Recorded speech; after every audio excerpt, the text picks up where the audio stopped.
What's up everyone, welcome to this video. In this video I will show you how to turn on maintenance mode in Galaxy S25 Ultra. So first of all, open settings. Now in settings, scroll down and here click on device care.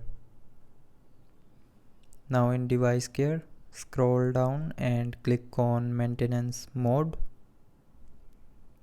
and then read all the descriptions and after that tap on turn on. Now tap on restart without creating log and after selecting this option tap on restart.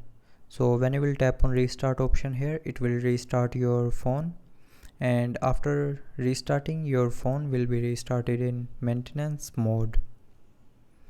So that's how you can turn on maintenance mode in Galaxy S25 Ultra. So I hope you liked the video. Thanks for watching.